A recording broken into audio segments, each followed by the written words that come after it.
अस्सलाम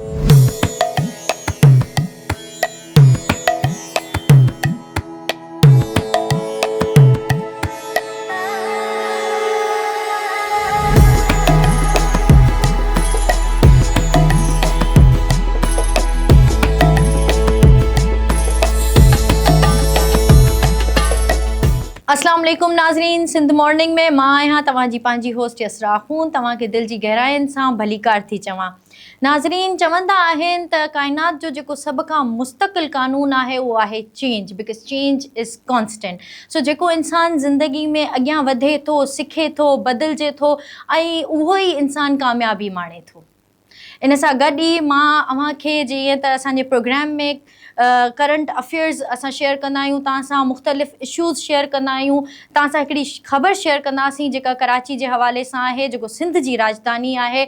त हलंदड़ साल में रुगो 6 महीननि जे अंदरि अगरि रिपोर्ट कजे त 400 खां वधीक जानियूं ज़ाया थियूं आहिनि। इन सिलसिले में सिंध वॉइस हिकु रिपोर्ट तयारु कई आहे, अचो तव्हांखे ॾेखारियूं था।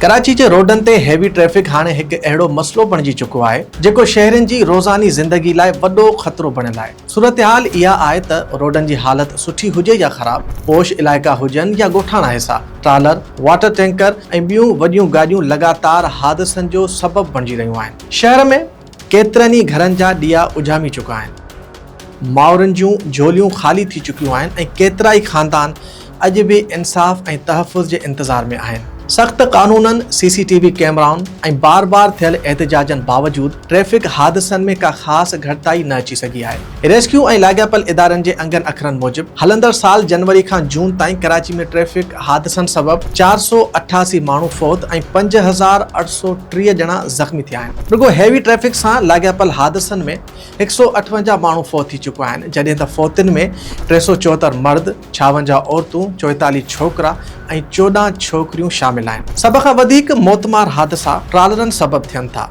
जिन में 74 माण्हू हयाती विञाए वेठा आहिनि, जॾहिं त वाटर टैंकरनि सां लाॻापियल हादसनि में 41 माण्हू फौत थी चुका आहिनि। शहर में अहिड़ियूं केतिरियूं ई CCTV वीडियोज़ पिणु मुसलसल गर्दिश करे रहियूं आहिनि, जिन में टैंकर ड्राइवरनि खे तेज़ रफ़्तारी सां ड्राइवरी कंदे ऐं सिग्नल तोड़ींदे वाज़े तौरु ॾिसी सघिजे थो। इहो सवाल बि उभिरे थो त छा हेवी गाॾियूं वाक़ई पंहिंजे मुक़ररु वक़्त ते रोडनि ते अचनि थियूं या उहे बिना कंट्रोल कानून तोड़ींदे शहर में घुमंदियूं रहनि थियूं। ॿियो वॾो मसइलो रोडनि ऐं इंफ्रास्ट्रक्चर जो बि आहे, जिते केतिरा ई रोड भॻल टुटल आहिनि, जॾहिं त केतिरनि ई इलाइक़नि में स्ट्रीट लाइटूं मौजूदु ई न आहिनि, जंहिं सबबु राति जे वक़्तु हादसनि जो ख़तरो वधी वञे थो।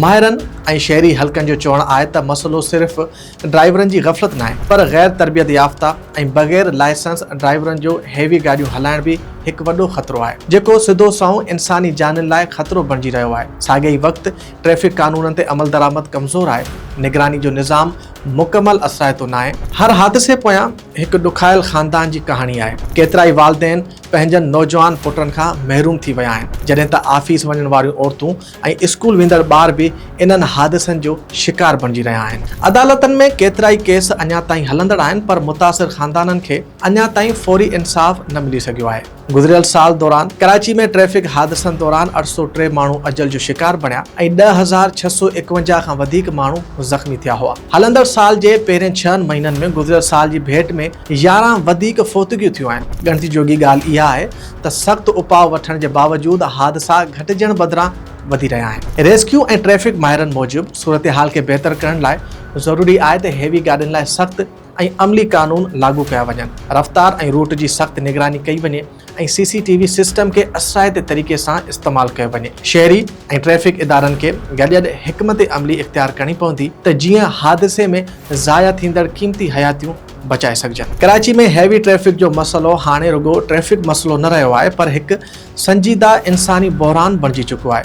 जेकॾहिं फौरी ऐं असराइता क़दम न खयां विया त ईंदड़ महीननि में ही अंग वधीक ख़तरनाक सूरत इख़्तियार करे सघनि था।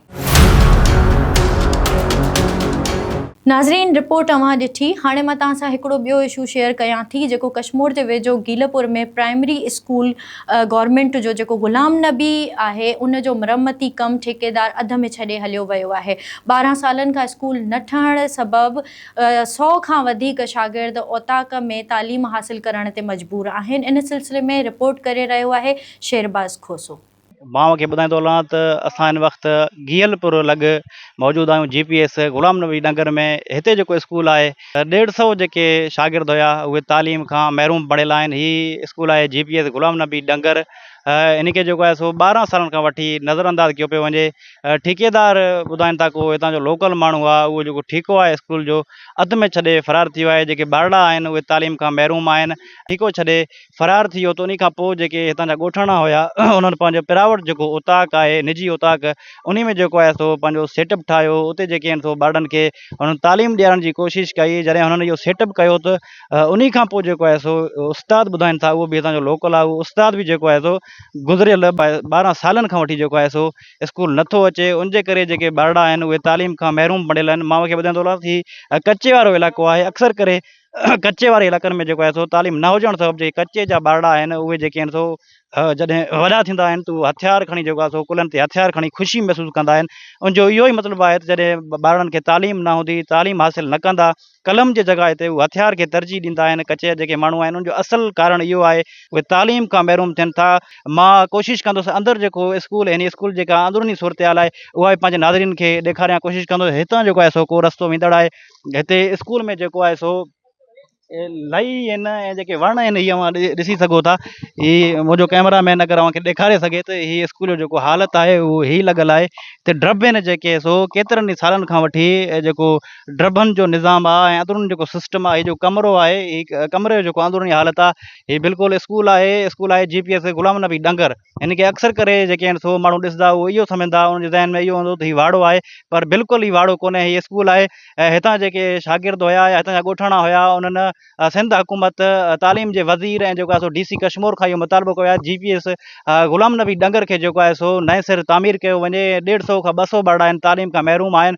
उहे जीअं तालीम हासिलु करे सघनि ऐं हितां जो को लोकल उस्ताद आहे उनखे बि टाइम ते जेको आहे सो स्कूल मोकिलियो वञे जीअं ॿारनि जी जेका ज़िंदगी आहे उहो तबाह थियण खां बची सघे। प्रोग्राम खे अॻिते वधाईंदे नाज़रीन अचो तव्हांजी मुलाक़ात करायूं था सिंध जे ॿ अहिड़ियुनि शख़्सियतुनि सां जेके पंहिंजे कम में माहिर आहिनि ऐं पंहिंजे कमनि में पंहिंजी फील्ड्स में ख़िदमतूं सर अंजाम ॾेई रहिया आहिनि। अॼु जो असांजो महिमान आहे जेको असांजे स्टूडियो में मौजूदु उहे लीडरशिप कोच बि आहिनि, ट्रेनर बि आहिनि ऐं हुन सां गॾु ऑथर बि आहिनि। एतिरा सारा कम हिकु गॾु ई।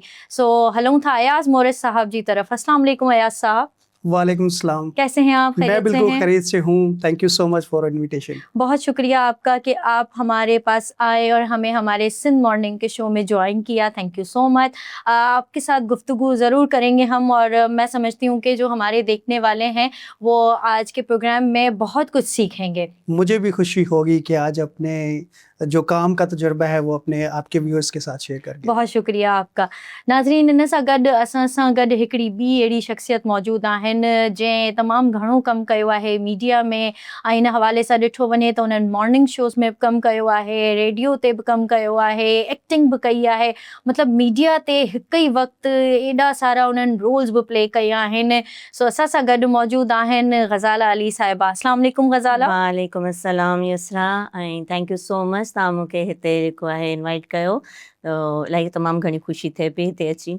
महिरबानी। तव्हांजी ग़ज़ाला कीअं आहियो? ठीकु आहियो? ठीकु अलाह जो शुक्र। बिल्कुलु महिरबानी। तव्हां पंहिंजे क़ीमती वक़्तु मां असांजे लाइ टाइम कढियो ऐं स्पेशली हैदराबाद खां तव्हां असांजे सॾ ते आया आहियो। इलाही महिरबानी जी हाँ, इहे तव्हांजा लख कुर्ब आहिनि। ऐं ॿियो जॾहिं चवंदा आहिनि न त कुर्बनि वारनि जे पहिरीं प्यारनि जा सॾ अचनि त माण्हू डोड़ंदो अचे थो। सो बिल्कुलु असां पंहिंजनि जेके बि असांजा व्यूअर्स मौजूदु आहिनि, जेके असांजा नाज़रीन मौजूदु आहिनि, उन्हनि सां हमेशह गॾु आहियूं। महिरबानी तव्हांजी। तव्हां कुर्ब जा कदम भरे असां वटि आयो। त अयाज़ मोरिस साहब, गुफ्तगू को आगे बढ़ाते हुए मैं आपसे ये जानना चाहूँगी कि आज के दौर में जो सोशल मीडिया का जो ट्रेंड चल रहा है वो इंसान की शख्सियत और ज़हनी सेहत पर कितना असरअंदाज हो रहा है? अगर मैं बात करूँ मनफी और मुस्बत, बिल्कुल सही। इसके ये बारे में बहुत जरा ज़बरदस्त बताइए। आपने सवाल किया। देखिए, पहली बात तो ये कि ये जो डिजिटल मीडिया है, सोशल मीडिया है, और अगर हम मज़ीद उसको नैरो डाउन करें, ये जो मोबाइल फ़ोन है, इसने हमारी ज़िंदगी को, बल्कि हम सब की ज़िंदगी को, चाहे वो छोटे हैं, बड़े हैं, प्रोफेशनल हैं या बच्चे हैं, उन सब की ज़िंदगी को मुतासर किया है। लेकिन ये सबसे ज़्यादा जो है ये इफ़ेक्ट कर रहा है जिसे हम जेन ज़ी कहते हैं, या जो छोटे बच्चे हैं और नौजवान हैं, जो कि बहुत ज़्यादा टाइम अपना जो है वो ज़ाया, मैं कहूँगा उसको, वो कर रहे हैं सोशल मीडिया पर। पहले इसकी बात करते हैं, इसके जो मुस्बत पहलू हैं वो क्या है। मुझे खुशी होती है जब मैं सिंध के मुख्तलिफ शहरों में जाता हूँ और नौजवानों से मिलता हूँ, ट्रेनिंग के ज़रिए, कॉन्फ्रेंसेस के ज़रिए, मुख्तलिफ वर्कशॉप्स के ज़रिए। तो मुझे वो उनके अंदर जो एक स्पार्क होता है, उनके अंदर एक जो जुस्तजू होती है, उनके अंदर जो कुछ मुनफरद करने की जो लगन होती है, अब उसके देख कर बहुत खुशी होती है। और ये जो सोशल मीडिया है, इसने उन्हें एक पहचान दी है अपनी आवाज़ को दुनिया तक पहुंचाने की, सिंध के मुख्तलिफ रंगों को दुनिया के साथ शेयर करने की। तो ये तो इसका जो है वो एक मुस्बत पहलू है कि आप कहीं पर भी बैठे हैं, आप दुनिया से बहुत आसानी के साथ कनेक्ट हो सकते हैं। दूसरी चीज़ ये है कि आपके अंदर जो कुदरती सलाहियतें हैं, आप कोई मुनफरद काम करना चाहते हैं, तो इस सोशल मीडिया के ज़रिए आप अपना जो हुनर है, आपकी जो तख्लीक है, उसको बहुत आसानी से दुनिया के सामने दिखा सकते हैं, उसको प्रेजेंट कर सकते हैं, जो दुनिया को पता चले कि कोई इससे फ़र्क नहीं पड़ता कि आप किस शहर में हैं, किस इलाके में हैं। तो ये एक तो पॉजिटिव चीज़ है। लेकिन हमारे यहाँ बदकिस्मती से इसका नेगेटिव इस्तेमाल ज़्यादा है। हमेशा से ही हम टेक्नोलॉजी को नेगेटिव पहले उसके देखते हैं, पॉजिटिव उसका बहुत कम लोग इस्तेमाल करते हैं। तो उससे नौजवानों में ये हुआ है कि वो उसको एंटरटेनमेंट के तौर पर जो है वो, पहले तो ये डिवाइसेस बनी ही एंटरटेनमेंट के लिए थी, लेकिन इसका एक पहलू एंटरटेनमेंट था। लेकिन अब ये क्योंकि हमारी प्रोफेशनल लाइफ में भी बहुत ज़्यादा इन्वॉल्व हो चुका है, इसलिए इसको जो है वो अपनी ज़िंदगी को बेहतर बनाने के लिए, अपनी स्किल्स को इम्प्रूव करने के लिए एक टूल होना चाहिए था, जो कि नहीं है। अब आप देखेंगे बच्चे जो है वो 8-8 10-10 घंटे जो है वो इसका इस्तेमाल कर रहे हैं, और कोई ऐसी क्रिएटिव चीज़ भी नहीं कर रहे, कोई मुस्बत चीज़ भी नहीं कर रहे, स्क्रॉलिंग है। और उसकी एडिक्शन इतनी ज़्यादा हो चुकी है कि बच्चों की जो ज़हनी सेहत है, स्पेशली यूथ की, वो बहुत ज़्यादा मुतासर होती है। और उससे क्या होता है कि आप देखें, नौजवानी जो यूथ है उसके पास क्या सरमाया है? वक्त, एनर्जी और जो है वो फोकस। ये 3 स्किल्स अगर आपके पास इस बेहतरीन टाइम में, जो 15 से 18, 20 साल, 25 साल तक का वक्त होता है, इसमें आपने एक ऐसी चीज़ पर सर्व कर दिया जिसका कोई फ़ायदा ही नहीं है, तो आप ज़िंदगी में दूसरे लोगों से बहुत पीछे रह जाएंगे। इसलिए इस दौर में अगर आपका मकसद क्लियर है, अगर आप इस टेक्नोलॉजी को पॉजिटिव तरीके से इस्तेमाल करना चाहते हैं, और जो कुदरत ने आपको सलाहियतें दी हैं उसका आप इफेक्टिवली इस्तेमाल कर लें, तो आप ज़िंदगी में बहुत आगे बढ़ जाएंगे। और ये जो टेक्नोलॉजी है, ये आपके लिए बहुत बड़ी रहमत बन सकती है अगर आप इसका मुस्बत और इसका बेहतरीन इस्तेमाल करना जानते हैं। तो आप इससे बहुत ज़्यादा फ़ायदा भी उठा सकते हैं। बिल्कुल सही। लेकिन मुझे लगता है कि हमारी जनरेशन को ये समझना पड़ेगा कि ये जो डिवाइसेस हैं, ये जो टेक्नोलॉजी है, उससे किस तरह फ़ायदा उठा सकते हैं वो लोग। बिल्कुल सही। तो आपके पास क्या हल है इसका? किस तरह से समझाएंगे? अगर एक जेन जी आपके सामने बैठा हुआ है, वो तो डायरेक्टली आपको रिजेक्ट कर देता है, आपकी क्रिएटिविटी उसके किसी काम की नहीं है, कोई चीज़ उसके किसी काम की नहीं है, तो किस तरह से आप उसको इंस्पायर करेंगे? देखिए, ये एक बड़ा अहम चैलेंज है, क्योंकि जो पेरेंट्स हैं या टीचर्स हैं वो टेक्नोलॉजी से इतने फेमिलियर नहीं है। बिल्कुल। उनको जो है वो ट्रेडिशनल तरीके से पढ़े हैं या उन्होंने पढ़ाया है, सीखा है, पेरेंट्स का भी।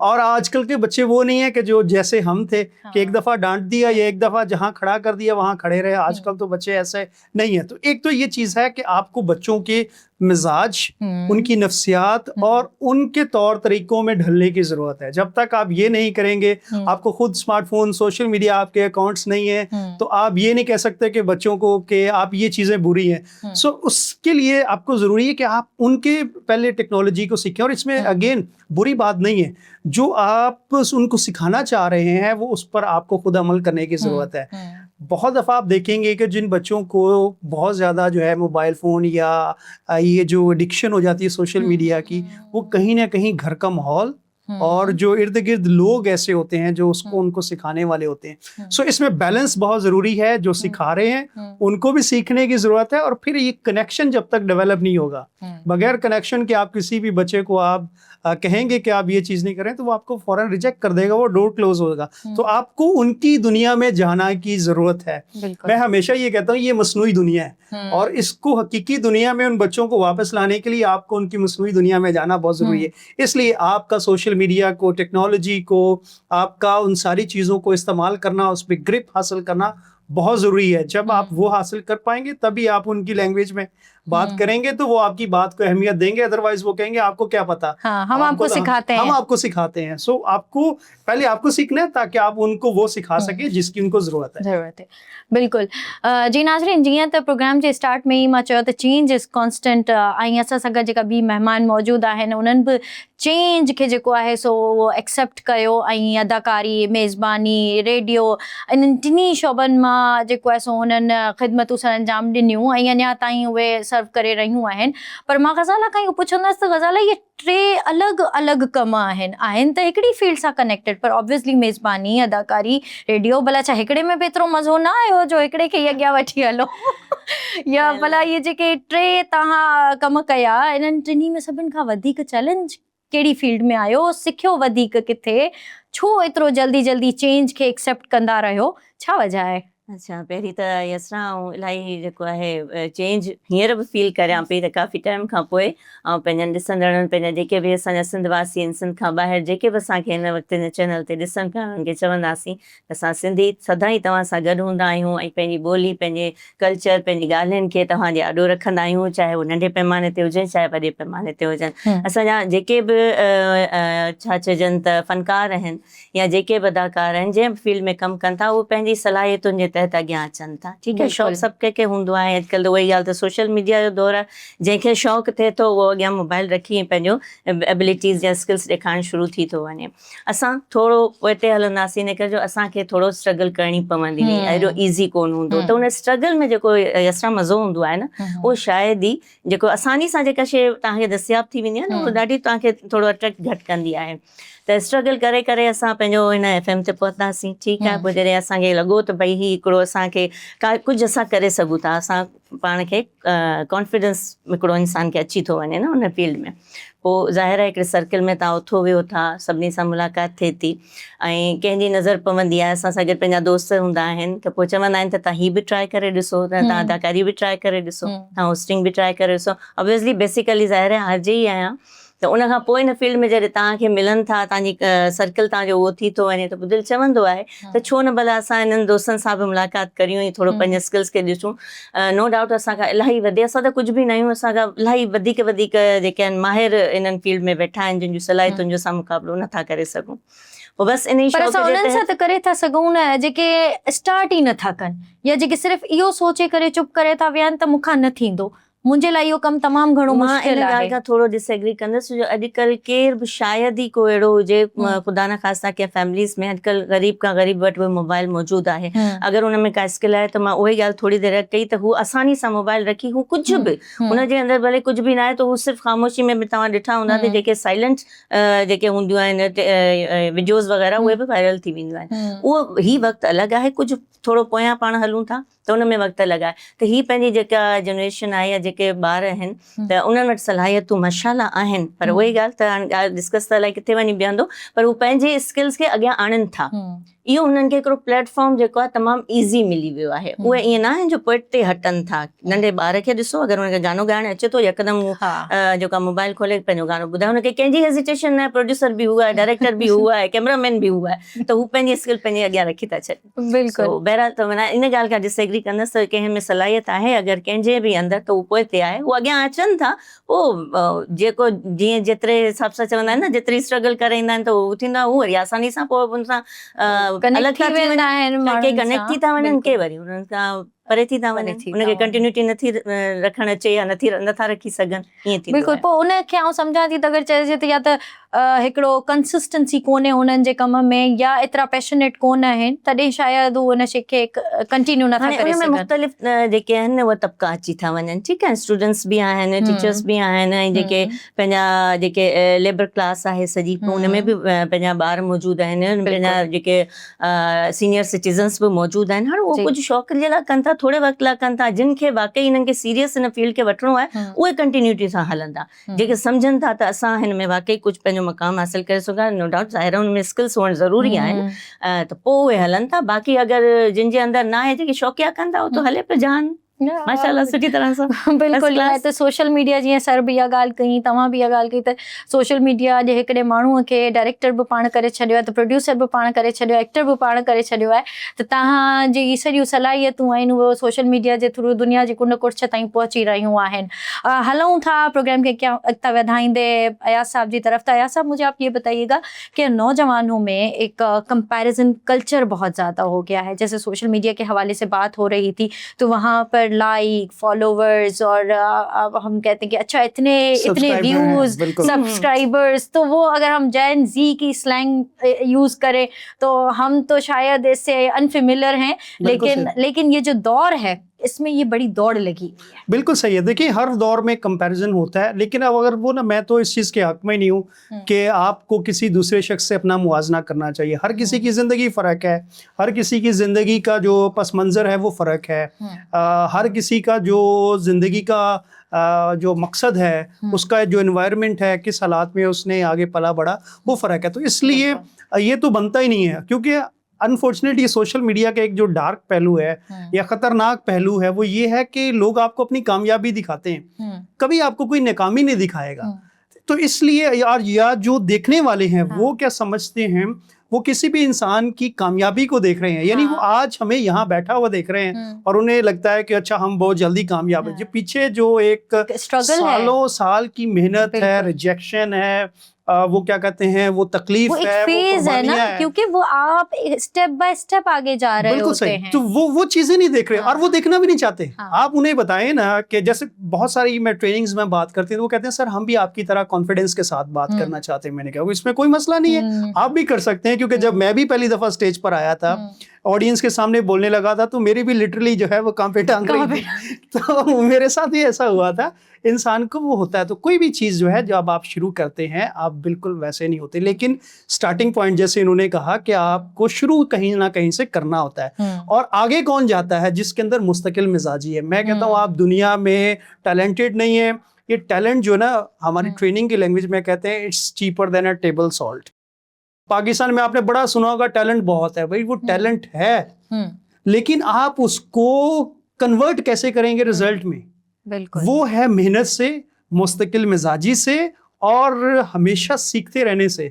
हमारे यहाँ नौजवान क्या करते हैं कि वो देखते हैं कि रातों रात वायरल हो, और कुछ 2-4 मॉडल हैं, कितने आप पिछले 2-4 सालों में देखें जो लोग वायरल हुए थे कहाँ हैं। सो मुस्तकिल मिजाजी के लिए, कुछ मुनफरद करने के लिए आपको मुसलसल मेहनत करने की ज़रूरत है, सीखने की ज़रूरत है। और ये मेहनत अगर आप सिर्फ व्यूज़ देखकर करेंगे तो फिर आप जब तक व्यूज़ आएंगे तब तक तो काम चलेगा, लेकिन जिस दिन व्यूज़ नहीं आएंगे, जिस दिन आपको जो है वो सब्सक्राइबर नहीं मिलेंगे, उस वक्त आप डिप्रेशन का शिकार होंगे। फिर आएगी वो डिप्रेशन जिसे हम कहते हैं, वो जो चीज़ें जो नेगेटिविटी, कंपैरिजन के, देखो फलां तो गाड़ी में घूम रहा है, फलां ने शुरू किया था उसके इतने सब्सक्राइबर हो गए। तो ये चीज़ें तब आती हैं जब आप अपने अंदर से, अपनी ज़ात से और सबसे बढ़कर अपने खालिक पर आपको भरोसा नहीं है कि उसने अगर आपको इस दुनिया में भेजा है, उसने आपको ये सलाहियत दी है, टैलेंट दिया है, और आप मेहनत कर रहे हैं तो उसका रिवॉर्ड ज़रूर मिलेगा, देर से किसी को जल्दी। इसलिए जब आपको डिप्रेशन होती कब है? मैं हमेशा कहता हूँ जब आपके अपने घर लाइट ना आ रही हो, फिर नहीं, जब पड़ोसी के घर पे लाइट आ रही हो और आपके घर पे ना, तो फिर आपको लगता है कि अच्छा मेरे पास ये नहीं है, इनके पास क्यों है. सो ये इंसानी फितरत है. वो जैसे मुझे एक वो वाकया याद आ रहा है, एक बल्कि एक मूवी का सीन है ये, कि अगर दोस्त फेल हो जाए तो ठीक है, अगर दोस्त के हाईएस्ट मार्क्स आ जाए तो बंदा डिप्रेशन में चला जाए. तो ये इंसानी फितरत है. अगर इस पर आप काबू पाना चाहते हैं तो उसका बेहतरीन हल ये है कि आप अपनी इनफरादियत को जानिए. एक होती है आपकी नेचर और दूसरी होता है नर्चर, आप किस माहौल में पले बड़े हैं. तो जो बच्चा एक गांव में रहता है उसकी परवरिश में और एक जो बच्चा शहर में रहता है उसमें फ़र्क है. तो उसका उनका कंपैरिजन, आइंस्टाइन ने बड़ा ज़बरदस्त वो एक बड़ा जुमला कहा था कि हमारे एजुकेशन सिस्टम का प्रॉब्लम ये है कि हम मछली को जो है और हाथी को जो है वो एक ही तरह सेम हम ट्रीट करना चाहते हैं, उनको हम जीनियस बनाना चाहते हैं. सो ये हो नहीं सकता. हर इंसान के अंदर मुख्तलिफ सलाहियतें होती हैं, हर इंसान की शख्सियत फ़र्क है, हर इंसान की ज़िंदगी का मिजाज फ़र्क है. इसलिए जब आप किसी को, अपने आप को किसी दूसरे के साथ मुआजना करते हैं और मुआजना करते हैं उनकी कामयाबियों का अपनी कमज़ोरियों के साथ, तो फिर आप डिप्रेशन में जाएंगे ही जाएंगे. तो इसलिए ज़रूरत इस बात की है कि जो आपके पास है उस पर शुक्र गुजारी करें, उसके लिए थैंकफुल हो और उसको बेहतर कैसे बनाना है. दूसरों से पॉजिटिव चीज़ें आपने कैसे सीखनी है. हमारे माशरे का अब सबसे बड़ा अलमिया है कि यहाँ हसद बहुत ज़्यादा होती है. लोग एक दूसरे को कामयाबी को देख के सेलिब्रेट नहीं करते. आप तो, मुझे बड़ी हैरत होती है, घरों में लोग बहन भाई आपस से जो है वो बच्चों की बुनियाद पर छोटी छोटी कामयाबी इतनी ज़्यादा हमारे माशरे में आ गई है कि हम किसी की कामयाबी को सेलिब्रेट ही नहीं करते और ये यकीन ही नहीं रखते कि आज अगर उसके पास ये कामयाबी मिली है तो मुझे भी मिलेगी. हम ये जो जेलसी, उसके पीछे मेहनत नहीं देखते ना सर. यही तो प्रॉब्लम है ना कि सोशल मीडिया आपको ये दिखा रहा है कि यहाँ बैठे ये जो सारी स्क्रीन की जो शाइनिंग है वो आपको लाइटिंग नजर आ रही है, लेकिन वहाँ घर से आना कितनी जो सेक्रीफाइसेस हैं सारी वो बैकग्राउंड पे आपको नहीं मालूम और आप करना भी नहीं चाहते. इसलिए ये बच्चे जो मेहनत करते हैं 4 दिन बड़ी खुशहाली के साथ, जोश के साथ, जब वो रिजल्ट नहीं मिलते फिर ये मोटिवेशन डीमोटिवेशन में आ जाती है. और फिर मैं हमेशा कहता हूँ कि ये जो हमारा मसला मोटिवेशन नहीं है, sometime you need rotivation and sometime you need sotivation as well, कि समवन जो आपको गाइड करे कि आपको मेंटोर्स की ज़रूरत है, आपको अपने बड़ों की ज़रूरत है, आपको अपने बुजुर्गों की ज़रूरत है, उनकी दुआओं की ज़रूरत है, उनकी रहनुमाई की ज़रूरत है. बेशक उनको वो चीज़ें नहीं पता जो आज के दौर में आपको हैं, लेकिन वो एक ज़िंदगी का एक्सपीरियंस रखते हैं. आप ये नहीं कह सकते मेरे दादा को क्या पता, मेरे अब्बू को क्या पता, उनको क्या पता आज के दौर में. बिल्कुल उनको नहीं पता ये चीज़ें, लेकिन एक ज़िंदगी का एक्सपीरियंस है जो आपको इस दुनिया में लेकर आए हैं. वो जो है वो उनको वो दुनिया, वो जो उन्होंने आपको देखा है, जो आपको देखा है किस तरह से ग्रो करता है. तो मैं हमेशा ये चीज़ कहता हूँ कि आपके पेरेंट्स को आप से ज्यादा आपका पता होता है. बिल्कुल. बच्चों जो वालिदैन होते हैं उनको पता होता है किस बच्चे में कौन सी सलाहियत है, ये किन चीज़ों में जो है वो इसको ग्रो करने की ज़रूरत है, कहाँ. तो इसलिए अगर आप आज के दौर में बढ़ना चाहते हैं और डिप्रेशन से भी बचना चाहते हैं, ये सोशल एंजाइटी, ये सोशल मीडिया की लाइक्स, ये क्योंकि ये लाइफ इतनी मसनूई, इतनी फास्ट है कि इसमें आपको लगता है कि एक दिन पीछे रह गए तो आपको लगेगा शायद आप 10 साल पीछे रह गए हैं. तो इसलिए इससे निकलने के लिए आपको जेन्युइन काम करने की ज़रूरत है और अपने इर्द गिर्द ऐसे लोगों की ज़रूरत है जो आपकी कामयाबी को हकीकी तौर पर दिल से कबूल करें. और जब आप डाउन हो ज़िंदगी में, कभी लो फील करें, तो आपको थपकी दे सकें, आपको उठाने के लिए दोबारा से जो है वो एनर्जी दे सकें. तो इसलिए अदरवाइज़ अगर आप सिर्फ अपनी इस सोशल मीडिया की फ़ैन फॉलोइंग पे रहेंगे तो जब आप ज़िंदगी में बिल्कुल लो पॉइंट पे जाएंगे तो फिर आपको आपके फैंस उससे वाकिफ नहीं, सपोर्ट नहीं करेंगे. सो फिर आपको रियल पीपल की ज़रूरत है जो आपके इर्द गिर्द होंगे. अच्छा नाज़रीन, अॻिते हलूं था ग़ज़ाला जी तरफ़ ऐं ग़ज़ाला खां ॼाणूं था त हिकु मेज़बान ऐं हिकु आरजे थियण लाइ कहिड़ियूं ख़ूबियूं ज़रूरी आहिनि जेके इहो मुंहिंजे लाइ शायदि फ़ाइदेमंद रहंदियूं, त उहे असांखे ज़रूरु ॿुधाइजो. ऐं ॿियो त मां तव्हां खां इहो पुछां थी त जिते सोशल मीडिया एतिरो असांजो डिस्कस थी रहियो आहे त तव्हां छा था सम्झो त मीडिया में हुजणु, सोशल मीडिया ते हुजणु बि ज़रूरी आहे, या ठलो मीडिया ते हुजो ऐं तव्हां सोशल मीडिया तां ग़ाइबु हुजो त तव्हां अॻियां वधी सघो था, कमु हली सघे थो, या सोशल मीडिया केतिरो तव्हांजी उन जेका प्रोफेशन आहे उन ते असरअंदाज़ करे थी?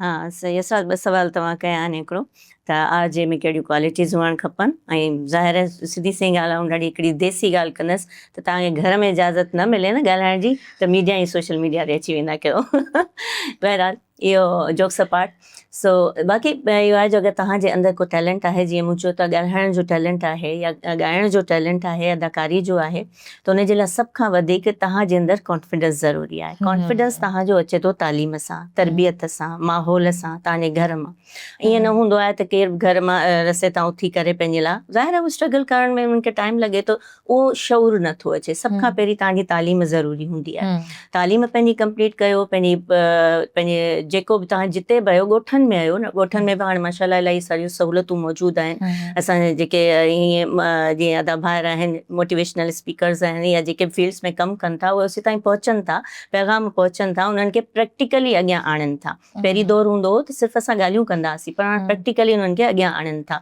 उन्हनि फील्ड्स में कमु कराइनि था तव्हांजे अंदरि उहे टैलेंट आहिनि त तव्हां पाण खे पॉलिश कयो सभ खां पहिरीं ॻाल्हि हूंदी आहे करंट अफेयर ते ज़ाहिर नज़र हुअणु खपे तव्हांजो ॻाल्हाइण तव्हांजो जेको हिकिड़ो एतमाद हूंदो आहे पंहिंजी ज़िंदगीअ ते उहो ईअं कोन ईंदो आहे ॾींहुं राति में ज़ाहिर आहे हिकिड़ो इंसानु ज़िंदगीअ में कुझु तकलीफ़ूं ॾिसंदो आहे ऐं तकलीफ़ूं हर कंहिंजे इंसान जी ज़िंदगी में हूंदियूं आहिनि फैमिली जी सपोर्ट हूंदी आहे उन खां पोइ ज़ाहिर आहे तव्हां अगरि कंहिंजी सपोर्ट जे इंतज़ार में वेहंदो त केरु तव्हांखे अचे ई उहो तव्हांखे बिल्कुलु डे नाइट में अची उते विहारे छॾे तव्हां कामयाबु थी वञो त ईअं न थींदो आहे उहो त थिए पियो अॼुकल्ह जीअं सुबुह जो राति जो कामयाबु थियो त सुबुह जो ग़ाइबु था थी वञो ठीकु आहे इहा त थी आज वारी ॻाल्हि रही सोशल मीडिया वारी ॻाल्हि त मीडिया खे सोशल मीडिया जी ज़रूरत आहे त मीडिया खे सोशल मीडिया जी जे लिंक्ड आहिनि ॿई पाण में न ही इंटरकनेक्टेड आहिनि हाणे मीडिया आहे हले पियो बिल्कुलु त उहो ऑब्वियसली ऑटोमेटिकली सोशल मीडिया ते का शइ अची थी वञे सोशल मीडिया ते का शइ हले पई त ऑब्वियसली हू कंपेयर टू मीडिया में अची था वञनि माना हू कंपेरिज़न में अची थी वञे ॻाल्हि त अॼु जे दौर में असां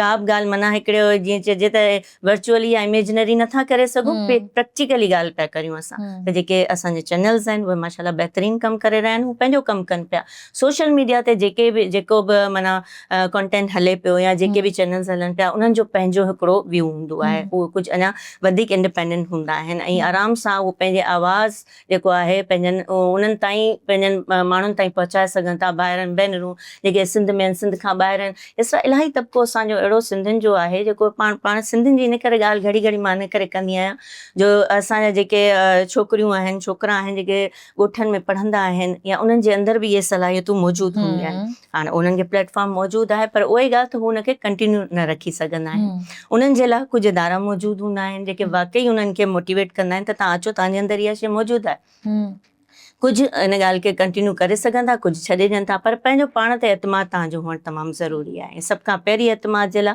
तव्हांजी तालीम ज़रूरी आहे अॼु बि हिन दौर में शुरूअ खां वठी अॼु ताईं तालीम तव्हांजे किरदार खे संवारींदी तालीम तव्हांजी तरबियत ॾेखारींदी तव्हांजे घर जो माहौल ॾेखारींदी तव्हांजे गुफ़्तगू जो अंदाज़ ॾेखारींदी तव्हां में उहा ख़ुदि एतमादी पैदा कंदी जेका चइनि माण्हुनि जे विच में वेही करे तव्हां उनखे ॻाल्हाए सघो था तमामु बहितरीनु ॻाल्हि कई अव्हां त तालीम जो जेको बुनियादु आहे उहो तमामु घणो ज़रूरी आहे जॾहिं बि तव्हां फील्ड जे बारे में सोचो था या जेको प्रोफेशन तव्हां वापराइणु चाहियो था त उन में मां सम्झां थी त अवेयरनेस हिकिड़ी त ऐं ॿियो त तालीम तमामु घणी ज़रूरी आहे ॾिसो न अॼुकल्ह त कोर्सिस बि चेंज आहिनि हर को पंहिंजे पसंदि सां पंहिंजे जेको अफोर्ड करे सघनि था उन हिसाब सां पंहिंजो पढ़नि था पर स्टूडेंट्स शायदि या यूथ या शायदि कुझु तबिको अहिड़ो सम्झंदो आहे त शायदि पढ़णु ज़रूरी कोन्हे बसि ईअं डायरेक्ट असां अगरि कंहिं फील्ड में प्रैक्टिकल फील्ड में हलिया वेंदासीं त असां कामयाबु थी वेंदासीं कामयाबु त शायदि थी बि वञो पर अॻिते कंटिन्यू न करे सघंदो उहो तव्हांजो हिकिड़ो फेस कंप्लीट थी वेंदो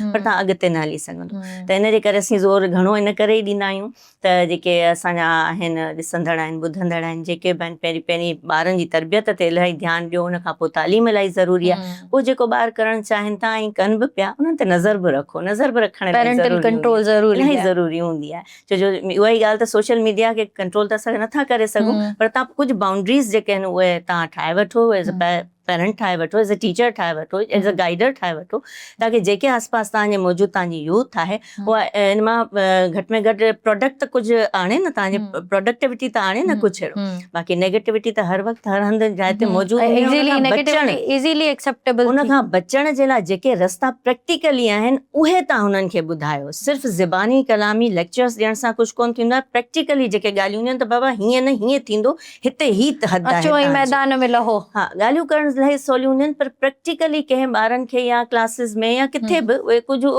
जेके आहिनि वाकई अहिड़ा टीचर्स बि मौजूदु आहिनि, अहिड़ी फील्ड्स में माण्हू मौजूदु आहिनि जेके प्रैक्टिकली तव्हांखे ॿुधाईंदा आहिनि, सिर्फ़ु ॻाल्हियूं न। त इहे अहिड़नि टीचर्स सां तव्हां, ऐं मुंहिंजे ख़्याल में अॼुकल्ह कॉन्टेक्ट करण बि इलाही आसान थी थो वञे अहिड़नि टीचर्स सां जेके तव्हांखे सोशल मीडिया ते मिली था वञनि, उन सां कॉन्टेक्ट कयो। पर उहो शऊर कीअं अचे, सभ खां वॾो अहम सवाल त इहो आहे त यसरा खे या मूंखे उहो शऊर कीअं अचे त मुंहिंजे लाइ इहा शइ बहितर आहे, या मां हिन सां कॉन्टेक्ट करियां त मुंहिंजी तालीम में, तरबियत में, या आरजे थियण में, या XYZ कहिड़े बि प्रोफेशन में अॻियां वञण जे लाइ मूंखे ही अवल त पाण खे ख़बर हुजे न, पंहिंजी सेल्फ अवेयरनेस त हुजे न। उन पहिरीं शइ खे जेके बि असांजा पढ़ंदड़, ॾिसंदड़, ॿुधंदड़ हिन वक़्तु असांखे ॾिसनि पिया, तव्हांजे अंदरि का सलाहियत ऐं तव्हांजे आसपास का अहिड़ी फैमिली आहे जंहिंमें को ॾिसो था ॿार आहे, छोकिरी आहे, टैलेंटेड आहे, त उनखे उहा अवेयरनेस ॾियो त तव्हां हीअं करे सघो था। एक्सेप्ट करणु ॾाढो ॾुखियो हूंदो आहे, छो तव्हांखे ख़बर आहे न सराउंडिंग में केतिरियूं असांजी मुश्किलातूं हूंदियूं आहिनि, पेरेंट्स ई जे ख़िलाफ़ थी वेंदा आहिनि त न बाबा असांजी छोकिरी कोन कंदी। हाणे इते अचे थी ॻाल्हि, त पहिरियों त तव्हां हुनखे मोटिवेट कयो, उन्हनि जे पेरेंट्स खे कयो, हुन खां पोइ ॿार खे कयो त बाबा तव्हां सिर्फ़ु पढ़ो न, तव्हां हीअं बि करे सघो। अॼुकल्ह जो दौर ईअं आहे, पढ़ाई सां गॾु गॾु तव्हांखे कुझु पंहिंजो हुनर बि खपे, स्किल्स हुजनि। स्किल्स हुजनि, ऐं स्किल्स अॼुकल्ह जेके तव्हांखे शो करण या ॾेखारणु आसान थी पियो आहे, पर हुनजो यूज़ जेको आहे उहो प्रैक्टिकली करणु सेखारियो। मुंहिंजे ख़्याल में इहो असां सभिनी जो फ़र्ज़ु आहे, जेके असां थोरा अॻिते अची चुका आहियूं।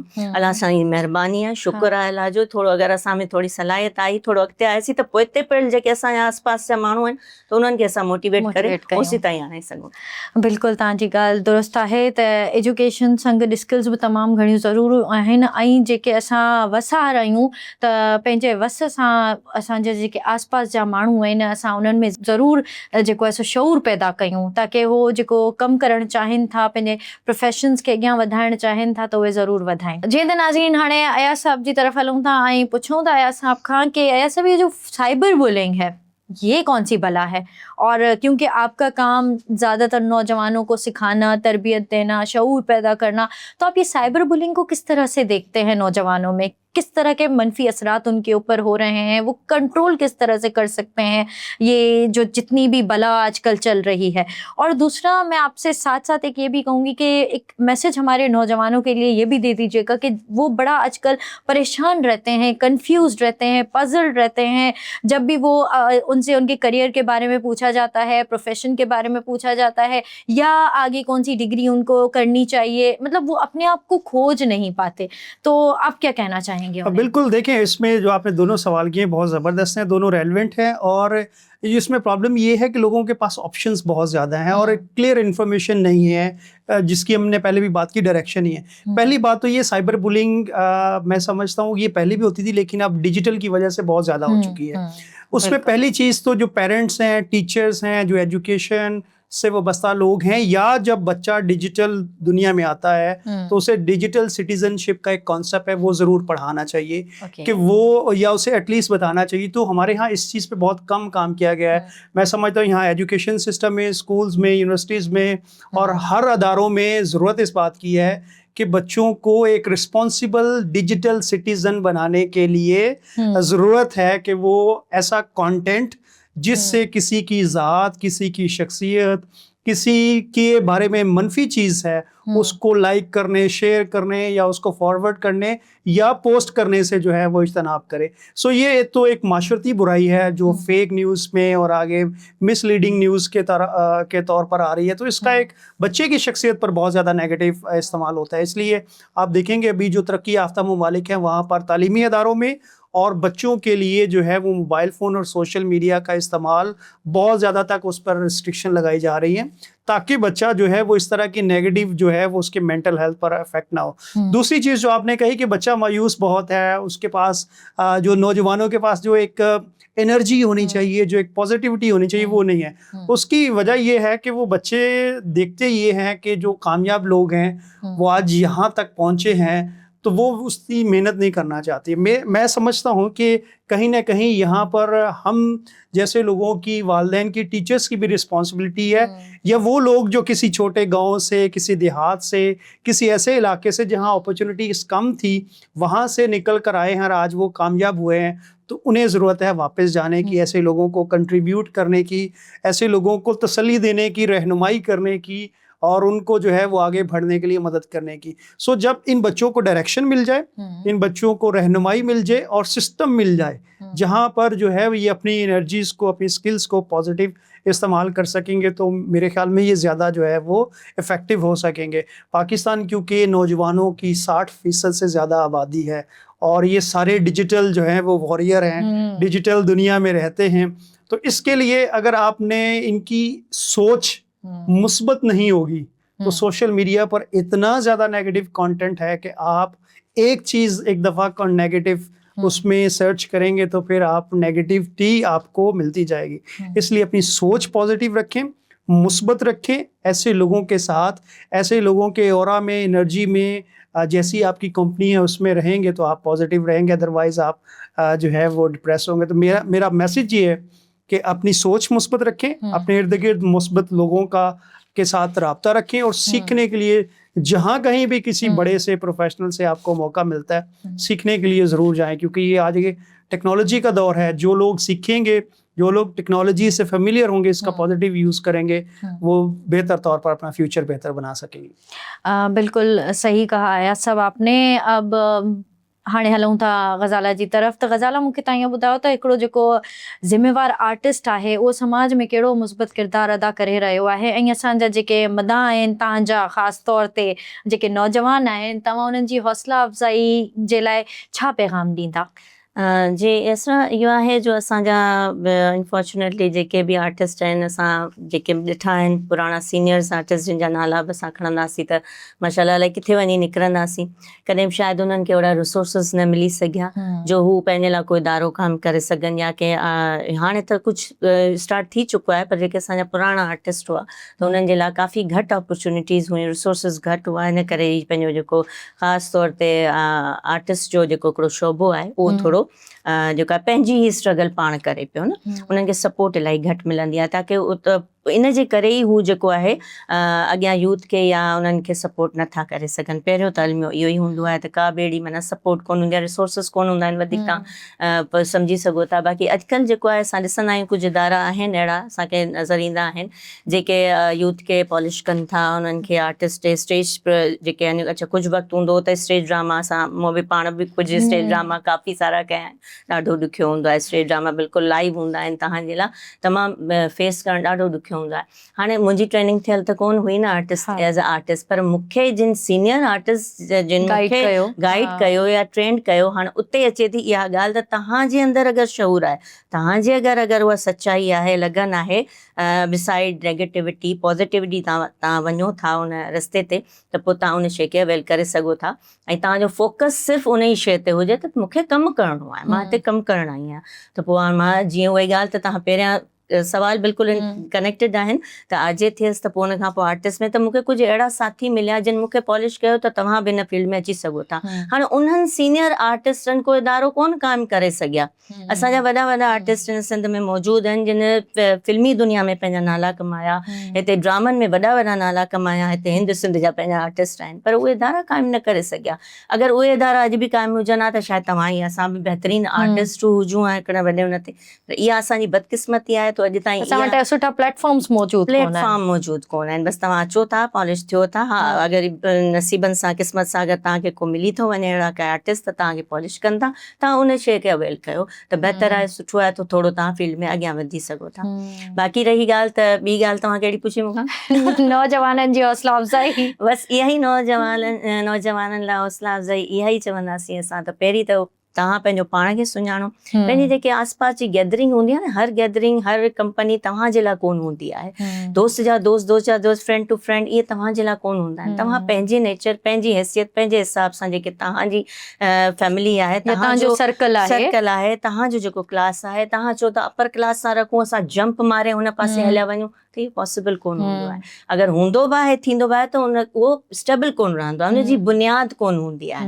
जेके बि नौजवान ॿुधनि पिया, चाहे दुकान खोलण वारा हुजनि, रेड़ी हलाइण वारा हुजनि, चाहे हू कहिड़ो बि नंढे में नंढो कमु करण वारा हुजनि, धोबी हुजनि छो न, उन में बि तव्हांजी टेक्नोलॉजी अची वई आहे। तव्हां छॾियो उन्हनि खे जेके बंगला ठाहिनि पिया या गाॾियूं हलाइनि पिया, तव्हां पंहिंजी सलाहियतुनि खे ॾिसी करे उन में तव्हां तरक़ी कयो त तव्हां वधी सघो था। अगरि आर्टिस्ट नथा थी सघो, ज़रूरी त न आर्टिस्ट ई हारिजे थो, तव्हां पंहिंजी फील्ड खे अपनायो त उन में तव्हां अॼुकल्ह जेके बि सहूलियतूं डिजिटल अची चुकियूं आहिनि, तव्हां उहे अपनायो। तव्हां ॻोठनि में आहियो, तव्हां थोरो ख़र्चु करे तव्हां उते फैसिलिटीज़ अहिड़ियूं आणियो त जेके बि ॿिया आसपास जा माण्हू आहिनि उहे तव्हांजी दुकान तां सहूलियतूं वठनि। तव्हां छो था सोचो त गाॾियुनि में वारा हुजूं, बंगले वारा हुजूं? तव्हां पंहिंजी सलाहियतुनि खे अॻियां आणियो, अॼुकल्ह जी जदीद टेक्नोलॉजी खे पाण सां प्लस करे।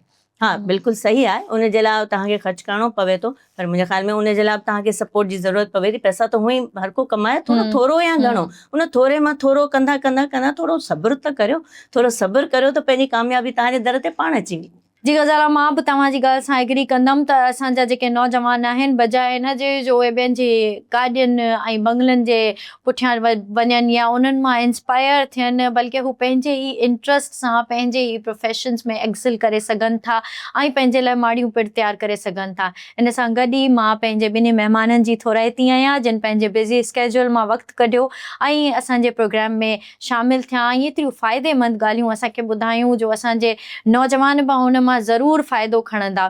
सो नाज़रीन, असांखे ॾींदा हाणे इजाज़त। वरी सिंध मॉर्निंग जे प्रोग्राम में सुभाणे मुलाक़ात थींदी ख़ासि महिमाननि सां, दिलचस्प ॻाल्हियुनि सां। तेसिताईं अल्लाह हाफ़िज़।